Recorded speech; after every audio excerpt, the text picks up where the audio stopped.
ઉજોલા ગામનો સરપંચ કાલે અમારા ત્યાં ગામમાં દીપકભાઈ આવેલા હતા. કામ માટે રજૂઆત કરેલી હતી એમને કે તમને 25-30 લાખનું કામ અપાવીશ એવી રીતના. ને પછી એવું કીધું કે કાલે મીટિંગ છે તો તમે મીટિંગમાં આવજો. આમ તો મને એવી જાણ ના થઈ હતી કે અહીં જઈને બીજું એવું બધું છે, આપણને ખબર ના હતી. ને અમે ત્યાં ગયા હતા પછી ખબર પડી અમને કે આવું બધું છે ને અહીંયા. આપણે તો પહેલેથી કોંગ્રેસને જ વોટ આપીએ છીએ ને આપણે કોંગ્રેસના વ્યક્તિ છે, માણસ છે. એટલે તમને ત્યાં બોલાવવામાં આવેલા કે પછી તમે એમ જ ખાલી ગયા હતા? ના, અમને બોલાવવામાં આવેલા હતા. કોણે બોલાવેલા? દીપકભાઈએ. એવું? ત્યાં કોણ કોણ હતું? દીપકભાઈ, ડીકે સ્વામી. તો તમે તમારા સ્વૈચ્છિક રીતે ભાજપમાં જોડાયેલા? ના,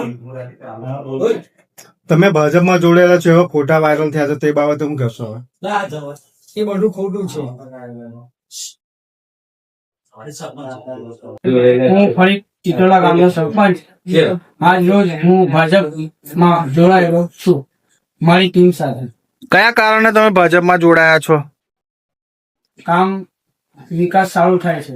એમને લાગ્યું કે ભારતીય જનતા પાર્ટીની મોદી સાહેબની સરકારની અંદર અને જંબુસર વિધાનસભાના લોકલાડીલા એવા ધારાસભ્ય આદરણીય શ્રી ડીકે સ્વામીના નેજા હેઠળ જે ડીકે સ્વામીજીએ તાલુકાની અંદર કામો કર્યા છે એ કામોને લઈને અને કામોથી પ્રોત્સાહિત થઈને આજે ઇટોલા ગામના ભાઈ શ્રી સરપંચ એવા ફરીદભાઈ તેઓની આખી ટીમ સાથે ભારતીય જનતા પાર્ટીમાં વિધિવત રીતે પ્રવેશ કર્યો છે.